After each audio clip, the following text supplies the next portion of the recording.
कान में उंगली डालकर राधा राधा बोलकर चले जाएंगे। ये दीक्षा के समय शिक्षा दी जाती है। एकाग्रता पूर्वक पूरे 24 घंटे के लिए हम अपने विचार पावन करने के लिए बिल्कुल मौन होकर के भगवत चिंतन या भगवत श्रवण करते हुए प्रसाद पावे। हाँ, तो अखंड नाम कीर्तन भगवत चर्चा सब चलती ही रहती। तुम मशीन की तरह जीभ से शुरू करो, राधा कृष्ण राधा कृष्ण राधा कृष्ण राधा।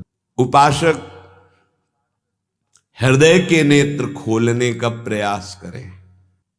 वो पहले आहार शुद्धि करे, बहुत भोजन शुद्ध। बड़ी कृपा है, आकाशवृत्ति से जीवन चलता है, श्री जी को भोग लग करके मिलता है, परम पवित्र है। अब जो बात करें, पाते समय उपास्य देव के सिवा अन्य कोई विचार नहीं रह जाना चाहिए। ये ध्यान उपासक दे। इसीलिए नाम कीर्तन चला दिया जाता है। चलता है नाम कीर्तन, नाम कीर्तन चला दिया जाता है कि आपका मन किसी विषय का चिंतन न करने पावे, नाम कानों में पड़े और चिंतन नाम का हो। जब हम भोजन के साथ भजन चलाते हैं तो वो भोजन जब पचता है तो नस नस में परम पवित्रता और भजन के परमाणु फैलाता है। अब जैसे आजकल भोजन की प्रथा, जूता मोजा वही शौच में पहन के गए हैं, वही लघु शंका में, और वही होटल में बैठ के वैसे ही जूता मोजा, वही कपड़े, वैसे ही बनाने वाला क्या भाव वाला है, कैसी पवित्रता रखता है, पाने वाला क्या भाव रखे हैं और कैसी पवित्रता है, इन सब का प्रभाव भोजन पे पड़ता है। अगर भोजन ठीक नहीं तो बुद्धि निर्णय नहीं कर पाएगी ठीक। हृदय के नेत्र खुलने के बाद तो बहुत दूर रही, इन नेत्रों से भी सही नहीं दिखाई देता, गंदा ही दिखाई देने लगता है। इन नेत्रों में गंदगी बढ़ जाती है। जिसकी तरफ देखो तो वासना की दृष्टि से देखो, दोष दृष्टि से देखो, राग द्वेष की दृष्टि से देखो, ब्रह्म दृष्टि भगवत दृष्टि उसकी नहीं आ सकती। ये बहुत जरूरी है। अरे कहीं भागा थोड़ी जा रहा है भोजन।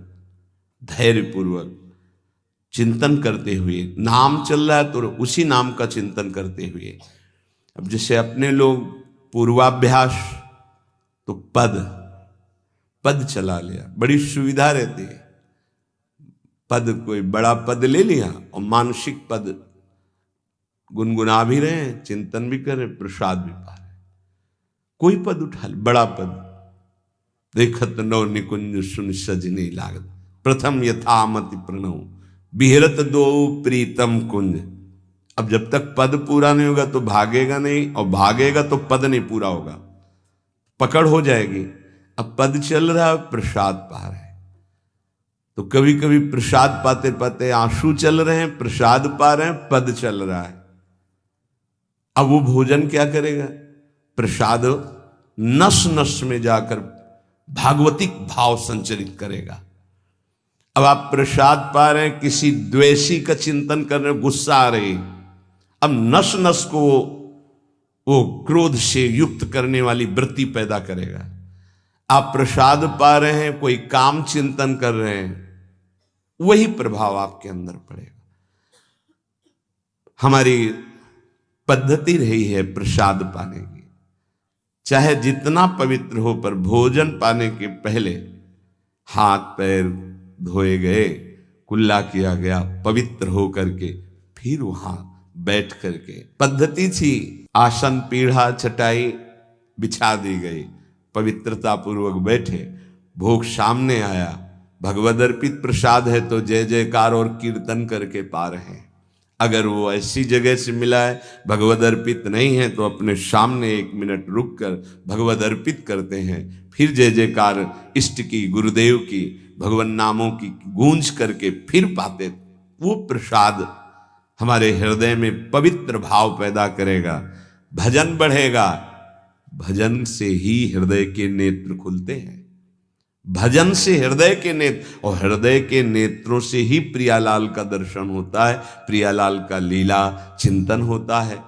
जो अपनी नस नस में नाम, पवित्रता, भक्ति, ज्ञान। तो भोजन में बहुत सावधान रहिए। ये 24 घंटे के लिए हमारे विचारों को अपवित्र या पवित्र करेगा भोजन। अगर अशुद्ध भोजन हो गया तो 2-3 दिन तक तो विक्षेप पड़ेगा ही। अगर बहुत ही निषिद्ध भोजन हो गया तो हो सकता है कि भजन भी रुक जाए, विक्षेप क्या रुक जाए। ऐसा ऐसा भोजन होता है। भोजन बहुत संभाल के, भले भूखा रहना पड़े तो अच्छा है 1-2 दिन, पर ऐसा भोजन न होने पावे जो हमारे भजन को छीण करे। प्रायः जब श्री जी की शरणागति दीक्षा दी जाती है यहाँ, तो पहला कि तुम्हें 11 माला गुरु मंत्र के तो करने ही हैं। दूसरा 12 पद चतुरासी जी के पढ़ने ही हैं पक्का। तीसरा तुम्हें उस रसोई से कभी भोजन नहीं पाना है जिसमें मांस बना है, जिसमें मांस रांधा गया है। भले तुमको वहां दाल रोटी खीर और ये सब बना के दे, पर वो सात्विक भोजन नहीं होगा, वो राक्षसी भोजन होगा, क्योंकि वो रसोई अपवित्र है, उसके पात्र पवित्र। ये दीक्षा के समय दिया जाता है। चौथा, जो तुम्हारे उपासना की, इष्ट की, गुरुदेव की, संतों की, भगवत स्वरूपों की निंदा करे, वो चाहे रिश्तेदार, नातेदार, चाहे कोई भी हो, हम उससे संभाषण बैठकर नहीं करेंगे। कान में उंगली डालकर राधा राधा बोलकर चले जाएंगे। ये दीक्षा के समय शिक्षा दी जाती है। यदि आप अपने कुसंग को नहीं त्याग सके, भोजन का सुधार नहीं कर सके, तो भजन में रुचि नहीं होगी। ध्यान रखना, हम जैसा अन्न पाते हैं वैसा मन बनता है, जैसा मन होता है वैसे ही चिंतन होता है। हमें हृदय के नेत्र खोलने हैं, तो हमें आहार पवित्र करना है। पवित्र आहार पवित्र चिंतन के साथ हमें पाना है। ऐसे जल्दीबाजी नहीं।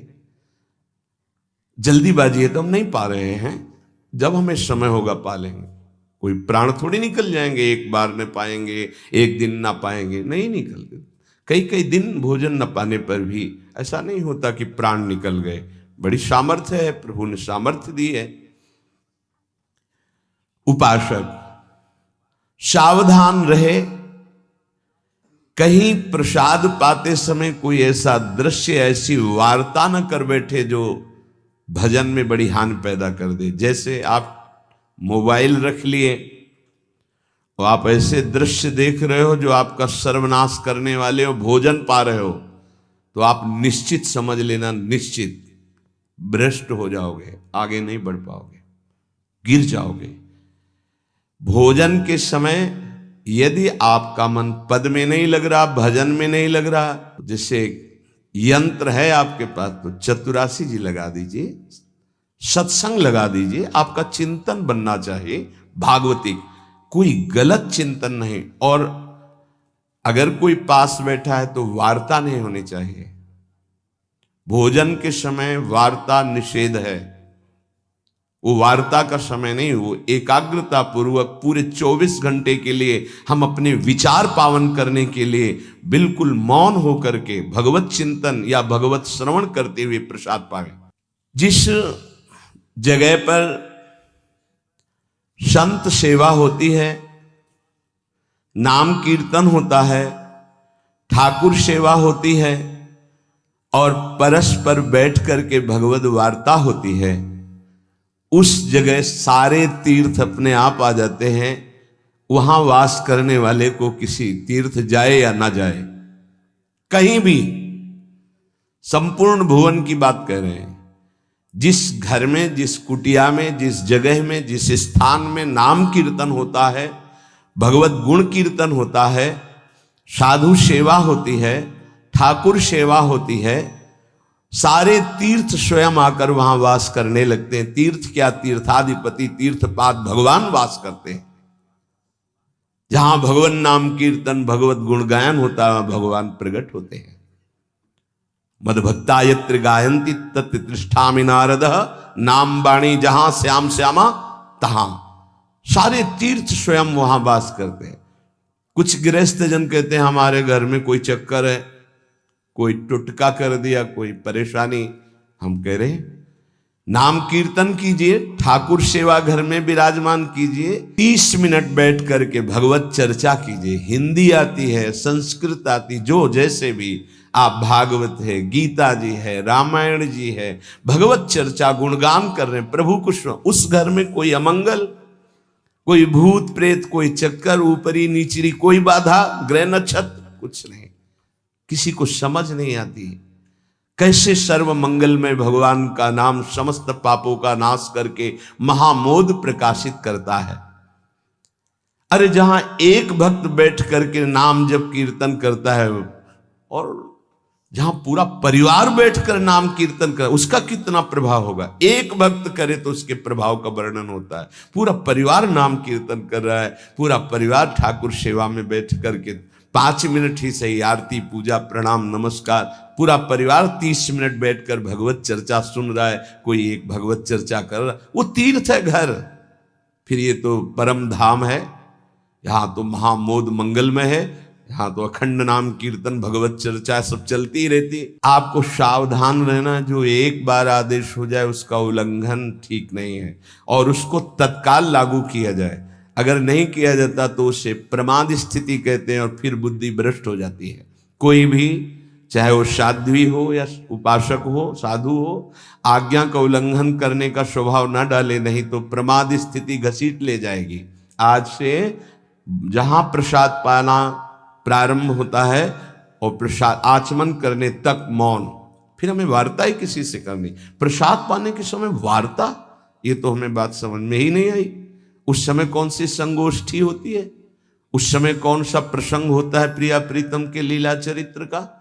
उस समय तो हम प्रसाद का स्वाद लेते हैं, उच्छिष्टामृत भुक्त वैव, प्यारे जू ने पाया है, और नाम कीर्तन करते हैं। तो हमारे हृदय के नेत्र खुलेंगे, तभी तो हमारी भजन में रुचि बढ़ेगी। जब हमारा प्रसाद पाते समय भजन होगा, बहुत ध्यान देने की बात है ये। अगर प्रसाद पाते समय प्रपंच, तो 24 घंटे प्रपंच चिंतन चलेगा। अगर प्रसाद पाते समय राग द्वेष की चर्चा, काम क्रोध की वार्ता, तो हृदय मलिन हो जाएगा। हम प्रसाद पाते हैं पवित्रता के लिए, प्राण पोषण के लिए, तो प्राण पोषण और पवित्रता दोनों होगी भगवत चिंतन से। केवल प्राण पोषण हुआ, बुद्धि अपवित्र हो गई तो फायदा क्या। जो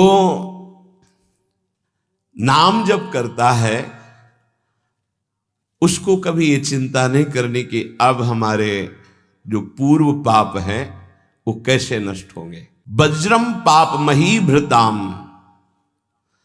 जैसे पर्वत को चूर चूर करने के लिए देवराज इंद्र जब वज्र का प्रहार करते हैं तो वो धूल हो जाता है, ऐसे पहाड़ जैसे भी पाप हों और नाम जप कर रहे तो नाम जप क्या करता है, वज्र के समान उस पहाड़ जैसे पाप पर टूट पड़ता है और उसे धूल धूसरित कर देता है। वज्रम पाप मही भृताम, हमें नाम पर ध्यान देना है। कैसे नाम जब छूट जाता है उपासक होकर भगवत प्राप्ति का लक्ष्य बना के, और तुम्हें चैन है, इसका मतलब है आपका लक्ष्य भी भजन भगवत प्राप्ति नहीं बना, नहीं तो चैन के तद विस्मरणेन परम व्याकुलतेति भगवत द्रोद्रेकस्य सिद्धौषधम। ये नाम संसार रोग के आवेश को शांत करने की सिद्ध औषधि है। जासु नाम भव भेषज, ये भगवान नाम ये भव रोग की अचूक औषधि है। अर्थात नाम जापक को भी ये भी चिंता नहीं करने की हमारा कल्याण होगा कि नहीं। नाम चल रहा है, ये हमें भव समुद्र से पार ही नहीं, भव समुद्र को सुखा देगा। नाम लेत भव सिंधु सुखाही, करो विचार सुजन मन माही। पाप के पर्वत को वज्र की तरह नाम टूटकर धूल धूसरित कर देता है और भव समुद्र को सुखा देता है। पार जाने की जरूरतें नहीं, खत्म ही हो जाता है, कल्याण की चिंता नहीं। मिथ्या ज्ञान निशा विशाल तमसस् तिगमांशु बिंबोदय, ये नाम अज्ञान रूपी घोर अंधकारमयी रात्रि के नाश के लिए भगवान भुवन भास्कर सूर्य के समान है। उपासक को अभी ये भी चिंता नहीं करनी कि हमें तो कोई ज्ञान नहीं है, हमारे अंदर तो अभी बड़े आकर्षण है संसार के, अविद्या है। बिल्कुल चिंता मत करो। नाम जब चल रहा तो जैसे घोर अंधकार रात्रि में है, सूर्य उदय होते ही वो सब नष्ट हो जाता है, ऐसे ही नाम जापक के हृदय का अज्ञान अंधकार नष्ट करने के लिए भगवान नाम सुंदर ज्ञान प्रकाश कर देते हैं। अन्य उसे कोई पढ़ने लिखने की आवश्यकता नहीं पड़ेगी। नाम जब से अपने, जैसे कल आप सत्संग में ध्यान दीजिए, सुन रहे थे कि जिसका अंतःकरण शुद्ध हो जाता है, जो राग द्वेष रहित महात्मा है, बिना पढ़े सारे वेदों का अर्थ उसके हृदय में स्फुरित हो जाता है। मिथ्या ज्ञान निशा विशाल तमसस तिग्मांश बिंबोदय। अज्ञान रात्रि के घनीभूत अंधकार के नाश के लिए प्रभु का नाम सूर्य के समान है। क्रूर क्लेश मही रुहा मूर्तर ज्वाला जटालह सिखे। ये क्रूर कर्म कराने वाले, काम क्रोध लोभ मोह मद मत्सर, इनका जंगल है। इस जंगल को नष्ट करने के लिए दावाग्नि के समान नाम है, इसको भस्म कर देगा, सारे विकारों को भस्म कर देगा नाम। क्रूर क्लेश मही रुहा मूर्तर ज्वाला जटाला सिकी। जैसे प्रचंड दावानल पूरे वन को भस्म कर देता है, ऐसे नामाग्नि समस्त विकारों को भस्म कर देती है। हमको ये भी चिंता नहीं करनी कि हमारे अंदर विकार काम क्रोध लोभ मोह मद मत्सर है। नाम चिंतन करो, चिंता नहीं। द्वारम निर्वृत्ति सन्मनो विजयते कृष्णेति वर्णद्वयम।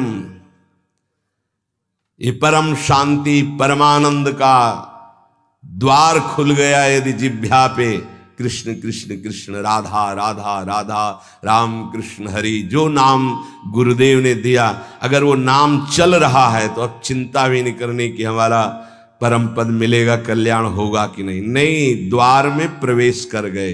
जिह्वा पे नाम मतलब द्वार में प्रवेश कर गए। महाराज जी, लोग तो कहते हैं कि जिह्वा से नाम जप करने से कोई लाभ नहीं मिलेगा। कहते कर में तो माला फिरे जीव फिरे मुख माही, मनुआ तो चहुं दिस फिरे यह तो सुमिरन नाहि। कुछ लोग कहते हैं हाथ में माला चल रहा है, जीभ में नाम चल रहा है, मन संसार में घूम रहा है, इससे तो कोई लाभ मिलेगा नहीं। तो महाराज जी, प्रायः नाम जब तो ऐसे ही होता है प्रारंभ में, तो उसको तो कोई फल ही नहीं मिलेगा। अरे ऐसा कहने वालों की बिल्कुल बात मत सुनो। पूज्य उड़िया बाबा, ऐसा कहने वालों की बिल्कुल बात मत सुनो, उन्हें कहने दो, वो क्या जाने। नाम में अपार सामर्थ्य है। जिसकी जिह्वा में नाम स्मरण चल रहा है तो मन लगे ना लगे उसको फल अवश्य मिलेगा। ये बात, इसीलिए भगवत प्राप्त महापुरुषों के वचनों को समझना चाहिए। अब कौन सा दोहा कहां से उठा के कैसे, अब अगर ये दोहा नए साधक को सुनाया जाए कि कर में तो माला फिरे और जीभ फिरे मुख माहि और मनुआ तो चौंदिस फिरे ये तो सुमिरन नाहि, तो जो शुरू किया वो भी रख देगा माला कि फल ही नहीं मिलना तो हम क्या करें। पूज्य राधा बाबा, तुम चिंता मत करो, तुम मशीन की तरह जीभ से शुरू करो राधा कृष्ण राधा कृष्ण राधा कृष्ण राधा, बाबा के वचन, फिर तुम देख लेना। गोस्वामी जी कह रहे तुम चिंता मत करो। राम नाम मणिदीप धर जीह देहरी द्वार, तुलसी भीतर बाहरो जो चाह सुझियार। हमको वो बात समझनी है जो बड़े बड़े महापुरुष कह रहे हैं। ऐसे लोगों की बात देखो, बाबा ने पहला शब्द उत्तर में ऐसे कहने वालों की बिल्कुल बात मत सुनो, उन्हें कहने दो, क्या जाने नाम में कितनी अपार सामर्थ्य है। अहो वत्स पचतो गरीयान यज्जिभ्याग्रे वर्तते नाम तुभ्यम, ना कि मनसाग्रे लिख देते ना, मनसाग्रे यह जिभ्याग्रे, जिभ्या में जिसके आपका नाम विराजमान हो गया वो चांडाल भी जगत पूज्य बन जाता है। अहो वत्स पचतो गरीयान, वो सर्वश्रेष्ठ हो जाता है। भजन करना है, निरंतर भजन करना है। मन लगे ना लगे तुम्हें इसकी परवाह नहीं करनी। जो तुम्हारी जिह्वा से नाम निकल रहा है वो फल दे के रहेगा, ये बैठा लो हृदय में। केवल जिह्वा से तुम भजन करना प्रारंभ करो, फिर देखना मन लगने की बात जाने दो, मन नाममय हो जाएगा, अपने आप नाममय हो जाएगा। जब हम अधिक समय तक विषय चिंतन करते हैं तो मन विषयमय हो जाता है। जब अधिक समय तक हम नाम जपते हैं तो मन नाममय हो जाता है। इसलिए तुम ऐसी बातें मत सुनो, निरंतर नाम जपने का अभ्यास जिह्वा से ही करो, तुम्हारा मन भगवदाकार हो जाएगा।